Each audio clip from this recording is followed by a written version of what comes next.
Hi friend, आज हम बात करेंगे कि ये जो पावर आईसी होते हैं और पावर आईसी काम कैसे करते हैं और पावर आईसी को कौन कौन सी वोल्टेज की इनपुट की ज़रूरत होती है और कब वो आउटपुट निकालता है, इसी के बारे में आज बात करेंगे फुल स्कीमेटिक में रीड करने के बाद कि इसकी कौन कौन सी लाइन में इनपुट होती है और कौन कौन सी पिन पे इनपुट होती है।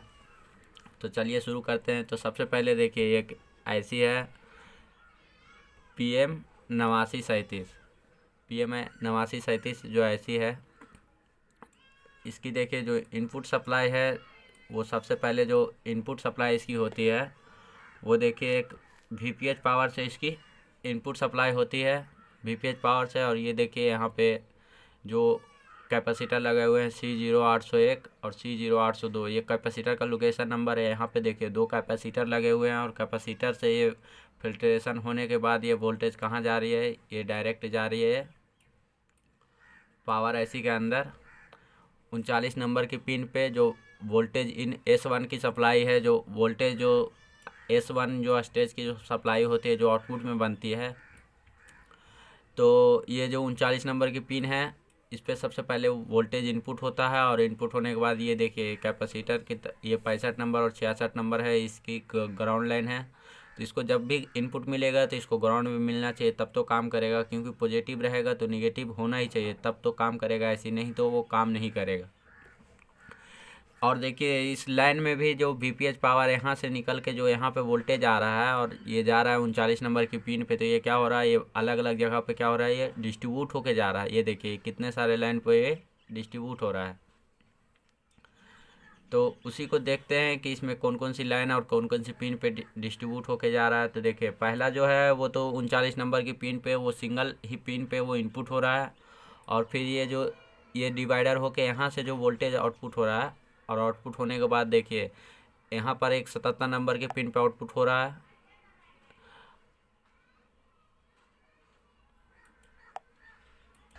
ये जो चार्जिंग ऐसी से जो ये VPH पावर आउटपुट होता है, और आउटपुट होने के बाद ये आ रही है, ये इनपुट हो रही है कौन सी बॉल पे, ये 77 नंबर की पिन बॉल पे इसकी इनपुट हो रही है पावर आईसी के PM 8937 पे। तो ये देखिए 77 नंबर की पिन पे इनपुट हो रही है, ये S2 की सप्लाई है। S2 जो वो जो हमारी बक कॉइल और बूस्ट कॉइल होती है, उसको बनाने के लिए ये वोल्टेज इसको इनपुट किया जाता है। और क्योंकि जब इनपुट ही वोल्टेज नहीं होगा तब तो इसकी आउटपुट में बक वोल्टेज या बक सप्लाई इसमें नहीं बनेगी। तो सबसे पहले इसमें इनपुट वोल्टेज दिया जाता है एक 77 नंबर की पिन पे, 78 नंबर की पिन पे और 79 नंबर की पिन पे। ये तीनों वोल्टेज पे, तीनों लाइन पे क्या होता है, एक वोल्टेज इनपुट दिया जाता है VPH पावर का। और एक देखिए यहाँ पे भी दिया हुआ है, ये डिवाइडर ये मतलब डिवाइड कर दिया गया है एक ही लाइन से। ये एक ही लाइन है, ये 39 नंबर की पिन पे जो वोल्टेज आ रहा है वो भी एक लाइन है, और ये 77 78 79 नंबर की पिन पे जो इनपुट हो रहा है ये भी एक ही लाइन है। लेकिन इसको खाली डिवाइड करके इसमें बनाया गया है स्कीमेटिक में। तो ये देखिए इसकी इनपुट सप्लाई है 77 78 और 79 नंबर की पिन पे। और दूसरा देखिए इसकी ग्राउंड लाइन है 103 नंबर की पिन पे 104 और 105 नंबर की पिन पे ये ग्राउंड लाइन है। और यही लाइन देखिए आगे जाके ये 164 और 176 नंबर की पिन पे भी इनपुट होता है। ये स्टेज 3 की जो सप्लाई होती है कोर वोल्टेज, उसको बनने के लिए दिया जाता है। कोर वोल्टेज और मॉडम वोल्टेज जितना भी वोल्टेज है, उसकी सारी जो वोल्टेज बनाने के लिए वोल्टेज इनपुट की ज़रूरत पड़ती है, वो इस VPH पावर से ही दिया जाता है। देखिए एक 9 नंबर पिन पे जो S4 की जो सप्लाई आउटपुट होती है, वो 9 नंबर की पिन पे इसको इनपुट दिया जाता है S4 की सप्लाई बनाने के लिए। तो ये देखिए दूसरा में देखिए यहाँ 11 नंबर और 24 नंबर की पिन पे इसकी ग्राउंड है। और वैसे ही इसमें 156 170 और 183 नंबर के पिन पे भी इनपुट होता है VPH पावर। और फिर देखिए ये ग्राउंड लाइन है 144 नंबर 145 और 171 नंबर की पिन पे। और 167 नंबर और 179 नंबर के पिन पे भी ये S6 का जो सप्लाई होता है, ये आउटपुट में बनाने के लिए ये दोनों पे भी इनपुट इसको दिया जाता है, इसकी आउटपुट बनाने के लिए जो बक सप्लाई होती है, हमारी जो मॉडर्न सप्लाई होती है। तो ये लाइन जो अगर ये लाइन यहाँ से ब्रेक हो गई तो क्या होगा, ये ऐसी काम नहीं करेगी, और ऐसी काम नहीं करेगी तो क्या होगा, सेट ऑन नहीं होगा। क्योंकि देखिए एक ही लाइन से ये ऐसी डिवाइड कर दिया गया है सारे वोल्टेज को। देखिए एक यहाँ से डिवाइड किया गया है, दूसरा देखिए यहाँ से डिवाइड किया गया है, और तीसरा जो देखिए यहाँ से डिवाइड किया गया है, और चौथा देखिए यहाँ से डिवाइड किया गया है, और ये 5 और ये 6। इसमें 6 कोयल है बक वोल्टेज और मॉडर्न वोल्टेज और बूस्ट वोल्टेज बनाने के लिए। तो इसमें 6 कोयल का यूज किया गया है, तो इसीलिए इसमें 6 इनपुट भी दिया गया है, एक ग्राउंड की तरफ से और 6 पॉजिटिव और 6 ग्राउंड दिया गया है। इसकी इनपुट तो ओके होने के बाद अगर इसकी इनपुट में अगर लीकेज आ जाए या शॉर्टिंग आ जाए या फिर इसकी इनपुट में अगर इसकी लाइन ही ब्रेक हो जाए यहाँ से, तो फिर ये सेट काम नहीं करेगा। मान लीजिए कि यहाँ से इसकी लाइन यहाँ से कट जाती है, तो क्या होगा, इस आईसी के जो पॉइंट है इतने सारे, इस पर क्या होगा, वोल्टेज इनको इनपुट सप्लाई नहीं मिलेगा और इनपुट सप्लाई नहीं मिलने के कारण ये आईसी काम नहीं करेगी। ये इनपुट मिलेगा इसको तभी तो ये आउटपुट करेगी वोल्टेज। अगर इसको इनपुट में ही कोई वोल्टेज नहीं है तो इसकी आउटपुट वोल्टेज कहाँ से करेगी। तो अगर इसकी इनपुट वोल्टेज नहीं मिल रहा तो आप इसमें शॉर्टिंग चेक करें अच्छी तरीक़े से। अगर शॉर्टिंग है तो आप उसकी शॉर्टिंग को अच्छी तरीक़े से निकालें और शॉर्टिंग निकालने के बाद आप उस सेट को ऑन करें तो आपकी सेट ऑन हो जाएगी। अगर मान लीजिए कि ये लाइन जो है इनपुट सप्लाई वीपीएच पावर ये ओके है, 4.2 वोल्टेज, ये जितना भी कैपेसिटर दिख रहा है, आप इन सारे लाइन पे आप चेक किए इनपुट वोल्टेज, तो इसकी इनपुट वोल्टेज तो ओके है और इन सारे पे क्या हो रहा है, वोल्टेज भी बन रहा है, लेकिन फिर भी ये मोबाइल ऑन नहीं हो रहा। तो अब आप इसकी आउटपुट में सप्लाई चेक करें कि इसकी आउटपुट सप्लाई ओके है या नहीं है। तो सबसे पहले जो इसकी वोल्टेज बनती है वो देखिए, ये हायर वोल्टेज बनती है पावर आईसी में, power for high voltage LDO. ये देखिए जो VREG S4 जो 2.05 की जो लाइन है, ये पहले इनपुट सप्लाई जो इनपुट देने के बाद ये आउटपुट करती है और आउटपुट 2.02 वोल्ट के करीब ये आउटपुट करती है। और आउटपुट करने के बाद अलग अलग एलडीओ को ऑन करने के लिए ये इसी पावर आईसी में क्या होता है, ये इनपुट होता है। ये देखिए, ये जब इनकी ऑन होती है ये आईसी VREG S4, तो ये ऑन होने के बाद देखिए इसको हम यहाँ से कॉपी करते हैं और कॉपी करने के बाद हम इसको देखते हैं कि इसकी जो वोल्टेज है वो कहाँ जा रही है। तो ये देखिए ये इसी आईसी में जा रही है ऑन होने के बाद, PM8937। ये देखिए PM8937 है और PM8937 होने के बाद देखिए यहाँ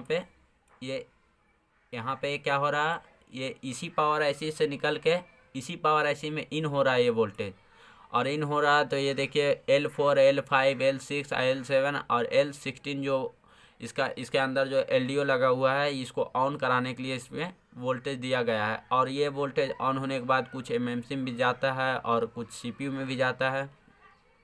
तो इनका आप ध्यान रखें। अगर ये वोल्टेज ही नहीं बनेगा तो अगर आपके आगे सप्लाई ही नहीं पहुंचेगी, क्योंकि अगर ये वोल्टेज VREG S4 की जो सप्लाई है 2.0 वोल्टेज जो यहाँ पे बन रहा है 2 वोल्टेज के करीब, अगर ये वोल्टेज ही आपका नहीं बने तो क्या होगा, L4 L5 L6 L7 और L16 का जो ये आउटपुट वोल्टेज है क्या होगा, जो इसकी VREG L4 L5 6 7 जो भी है इसमें आउटपुट नहीं बनेगा, क्योंकि इसकी इनपुट सप्लाई के लिए ये बनाया गया है VREG S4।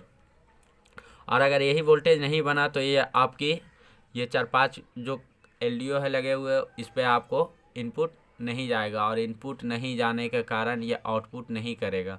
और आउटपुट नहीं करेगी तो हमारे एमएमसी और सीपीयू काम नहीं करेगी, और काम नहीं करेगी तो क्या होगा, मोबाइल ऑन नहीं होगा। तो हम चलते हैं सबसे पहले जहाँ पे थे हम, तो ये देखिए यहाँ पे थे हम पावर फॉर हाई एलडीओ। तो यहाँ पर आपने देखा कि इसकी जो हायर एलडीओ है वो बनने के बाद ये कहाँ जा रही है, ये इसी पावर आईसी में जा रही है। और इसमें जितना भी एलडीओ लगे हुए होते हैं ये सारे एलडीओ को ऑन कराने के लिए ये वोल्टेज को बनाया जाता है VREG S4 2.05 वोल्टेज। और दूसरी जो वोल्टेज इसके बाद अगर ऑन होती है तो ऑन होने के बाद देखिए ये power of low voltage LDO जो यहाँ पर जो दूसरी सप्लाई बन रही है, ये भी एक पावर आईसी में ही जा रही है रिटर्न, क्योंकि ये दोनों वोल्टेज बहुत सारे एलडीओ को ऑन करने के लिए बनती है। अगर ये वोल्टेज यहाँ पे नहीं बना, अगर इस लाइन में शॉर्टिंग आ गया तो इसके लिए कौन जिम्मेदार है, पावर आईसी, क्योंकि ये वोल्टेज पावर आईसी से ही बन रही है। अगर इस लाइन में अगर यहाँ से लाइन कट गया या ब्रेक हो गया तो भी ये आईसी काम नहीं करेगी, क्योंकि ये तो यहाँ से वोल्टेज दे रहा है कोयल के पार। अगर यहाँ से लाइन कटा हुआ है तो यहाँ पे तो इनकी वोल्टेज नहीं पहुँचेगी। और वोल्टेज नहीं पहुंचने के कारण ये क्या करेगी, अगर जो पावर आईसी में इन हो रही है वोल्टेज, वहाँ पे ये वोल्टेज इन नहीं हो गया, और इन नहीं होने के कारण क्या होगा, इसकी जो एलडीओ सप्लाई जो एमएमसी और सीपीयू के लिए बनाए जा रहे हैं जो वोल्टेज, वो वहाँ पे नहीं बनेगा, और नहीं बनने के कारण मोबाइल ऑन नहीं होगा। तो आप इसकी एक एक सप्लाई को चेक करेंगे। इसके सारे जो कोयल होते हैं, देखिए सारे पे एक एक वोल्टेज बनता है, तो आप पहले इसकी वोल्टेज को चेक कर लें। APC 1.225 जो वोल्टेज है यहाँ पे भी आप चेक करें, तो यहाँ पे भी आपको 1.2 वोल्टेज के समथिंग मिलेगा। S5 और S6 दोनों कोयल को क्या किया गया है, दोनों कोयल को आपस में जोड़ करके यहाँ पर से एक वोल्टेज निकाला गया है, APC 1.2 वोल्टेज।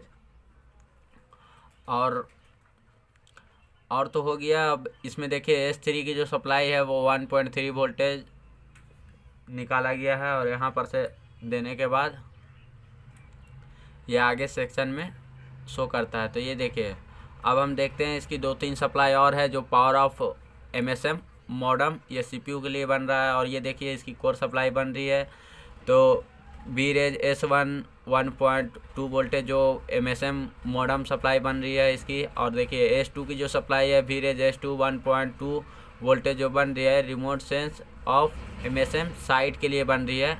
ये भी मतलब CPU से सेंस करती है वोल्टेज को।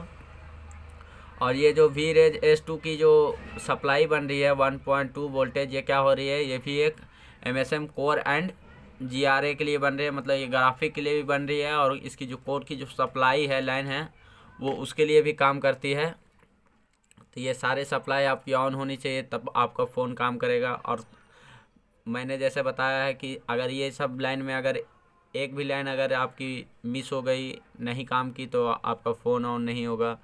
तभी तो कभी कभी मोबाइल तो अगर शाउटिंग नहीं रहता, लेकिन फिर भी वो 60, 70, 50, 40 पे ऐसे अटक जाता है। तो आप उसकी आईसी बेस पे काम करें, एक एक लाइन को ट्रेस करें और एक एक लाइन को चेक करें कि अब उसमें कहाँ पे गड़बड़ है, कहाँ पे दिक्कत है। तो अगर आपको वीडियो पसंद आया तो वीडियो को लाइक कीजिए, शेयर कीजिए, सब्सक्राइब कीजिए। और अगर आप अच्छे ट्रेनिंग सीखना चाहते हैं, अगर आप अच्छा टेक्नीशियन बनना चाहते हैं, तो आप मेरे चैनल को सब्सक्राइब कर लें। और मेरे इंस्टीट्यूट को आप ज्वाइन करना चाहते हैं तो आप ज्वाइन भी कर सकते हैं, दिए गए नंबर पे। डिस्क्रिप्शन में मेरा नंबर दिया हुआ है, दे के आप कॉल करके अपनी सीट को बुक करा सकते हैं। जय हिंद, जय भारत।